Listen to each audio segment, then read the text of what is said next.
Hello good morning जोहार, मैं हसनैन और आप देख रहे हैं न्यूज झारखंड। आज तारीख 7 दिसंबर, दिन है गुरुवार। समय हो चला है झारखंड की खबरों को जानने का। चलिए जानते हैं झारखंड की प्रमुख बड़ी खबरों को। मेरा ये चैनल सब्सक्राइब करें और मेरे हर अपडेट आपको मिले, इसके लिए बेल आइकन जरूर दबाइएगा। मिशन 2024 को लेकर बीजेपी ने कसी कमर, कमियों को दूर करने के लिए मोदी गारंटी का लिया जा रहा है सहारा। मिशन 2024 की तैयारियों में बीजेपी जोरों शोरों से जुटी हुई है। पार्टी राज्य की सभी लोकसभा सीट जीतने की तैयारी कर रही है।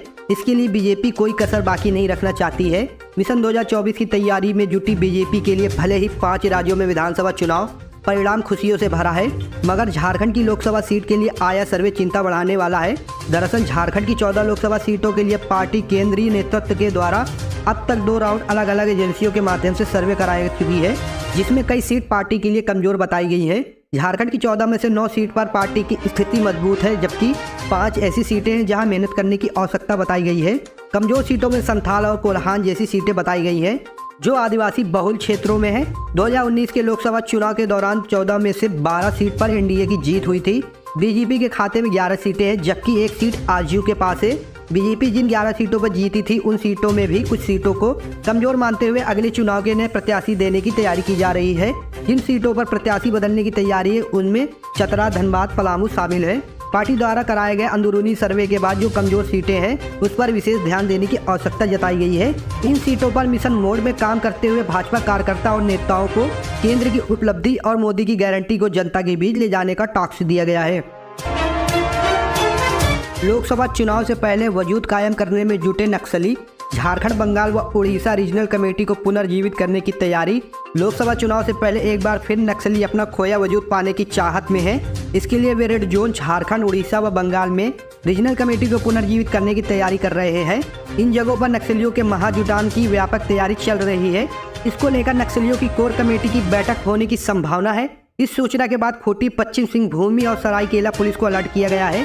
पहले इस जोन का न सिर्फ झारखंड बल्कि पश्चिम बंगाल और उड़ीसा तक का बड़ा वजूद था। इनके निर्णय चुनाव को प्रभावित करते थे, लेकिन 24 नवंबर 2011 को नक्सलियों के नेता कोटेश्वर राव उर्फ किशन जी के मारे जाने के बाद और ग्रीन हंट ऑपरेशन के कारण इन इलाकों में नक्सलियों के पांव उखड़ गए हैं। इसके बाद से दोबारा वजूद बनाना इनके लिए मुश्किल हो गया है। वर्तमान में भाकपा माओवादियों के सभी सेंट्रल कमेटी मेंबर कोल्हान में कैंप कर रहे हैं। इनमें 1 करोड़ के 4 इनामी माओवादी मिसिर बेसरा, असीम मंडल, पतिराम मांझी उर्फ अनल और प्रयाग मांझी शामिल है। पुलिस के आला अधिकारियों के मुताबिक माओवादियों के सेकेंड इन कमांड प्रशांत बोस और शीला मरांडी की गिरफ्तारी के बाद मिसिर बेसरा और प्रयाग मांझी ने दस्ते के साथ सारण और ट्रांजैक्शन को अपना आधार बनाया है। इन इलाकों में संगठन को मजबूत करने की कवायद की जा रही है। पीजी की पढ़ाई जल्द शुरू हो, इसके लिए कार्य योजना जल्द तैयार होगी। मुख्यमंत्री हेमंत सोरेन ने कहा कि आदिवासी छात्रावास गिरिडीह में मल्टीपर्पज हॉल, पुस्तकालय, छात्रावास की 4 दीवारी कार्य तथा छात्रावास में रसोई की व्यवस्था का प्रयास जल्द किया जाएगा। गिरिडीह कॉलेज में पीजी की पढ़ाई जल्द शुरू हो, इसके लिए कार्य योजना जल्द तैयार की जाएगी। मुख्यमंत्री सोमवार को आदिवासी छात्रावास गिरिडीह में छात्रों के द्वारा आयोजित एक कार्यक्रम को संबोधित कर रहे थे। मुख्यमंत्री ने कहा कि राज्य में शिक्षा व्यवस्था की बेहतरी के लिए हमारी सरकार प्रतिबद्धता के साथ कार्य करते हुए आगे बढ़ रही है। यहाँ के लोग सामाजिक, शैक्षणिक और आर्थिक रूप से कैसे सशक्त हों, इसके लिए सरकार तत्परता के साथ कार्य कर रही है। इस राज्य को हम सभी मिलजुल कर विकास की राह में तेज गति से आगे बढ़ाएंगे। मुख्यमंत्री ने कहा कि जब तक मैं हूँ, आदिवासी समाज का कुछ भी अहित नहीं होने दूंगा। मुख्यमंत्री ने कहा है कि आदिवासी संस्कृति का संरक्षण जरूरी है। यहाँ के धार्मिक स्थल, जाहिर स्थान की घेराबंदी का कार्य होगा। इस देश में आदिवासियों का विशेष स्थान होना चाहिए। बादल पत्रलेख बोले, हेमंत सोरेन सरकार ने लोगों के चेहरे पर मुस्कान लाने का काम किया।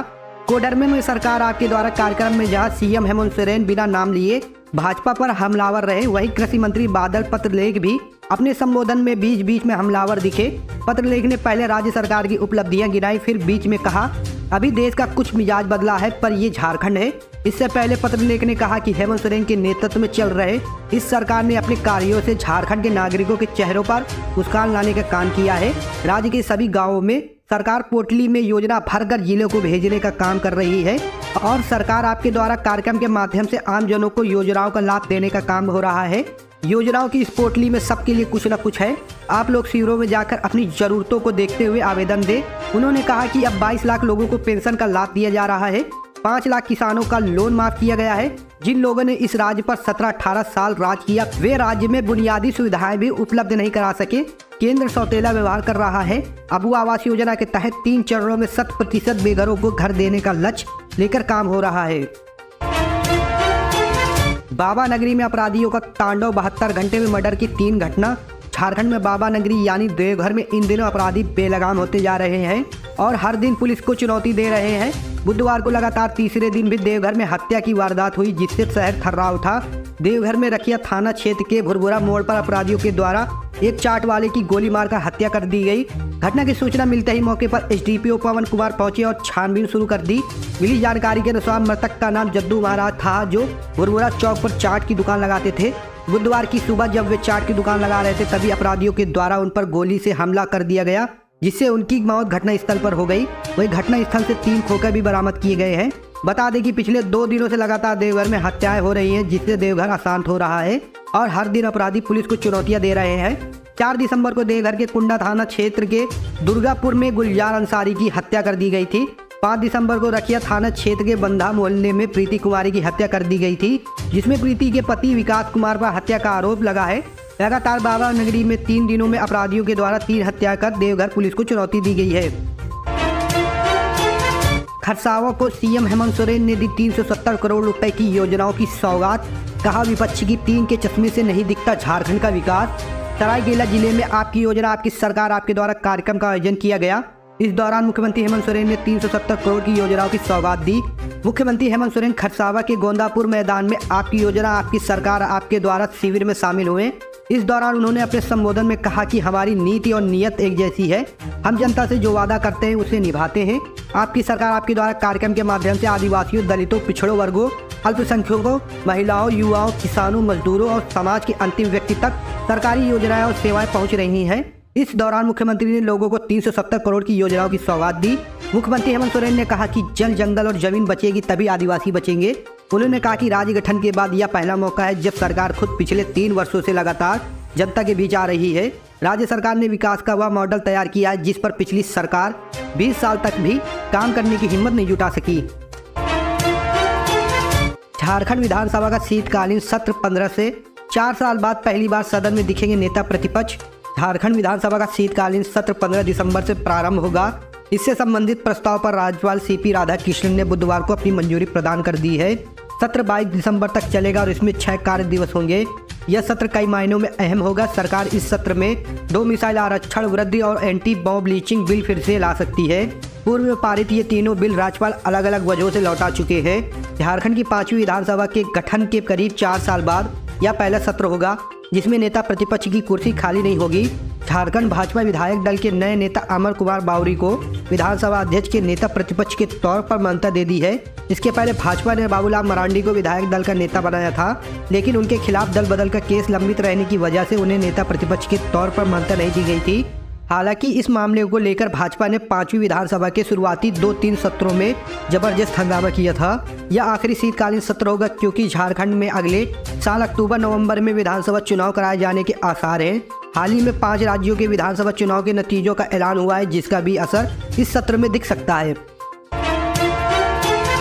जेएसएससी पीजीटी का रिस्पॉन्स शीट जारी।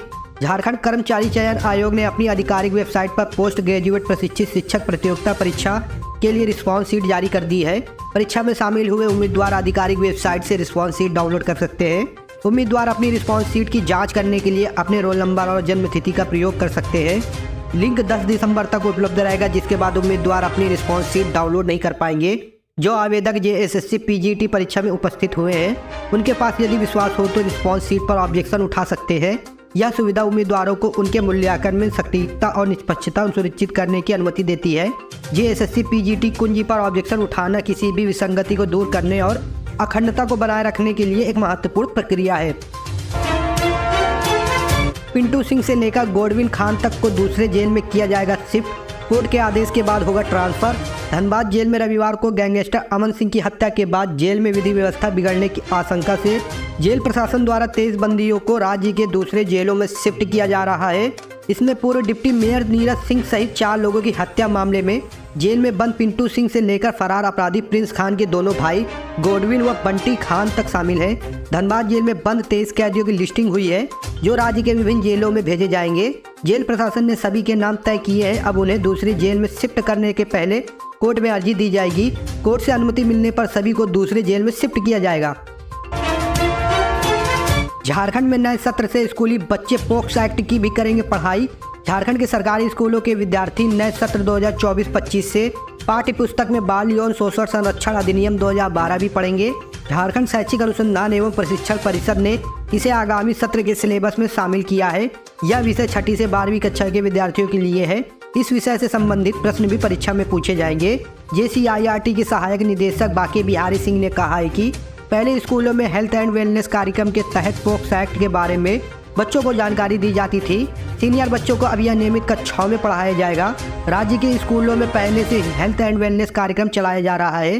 भारत सरकार द्वारा तय 11 विषयों के साथ झारखंड सरकार द्वारा जोड़े गए 5 विषयों को भी शामिल किया गया है। इन्हें कुल 16 थीम को अलग अलग विषयों के साथ सिलेबस में शामिल किया गया है। इनमें वेलनेस और पोक्सो एक्ट के अलग अलग चैप्टर रखे गए हैं।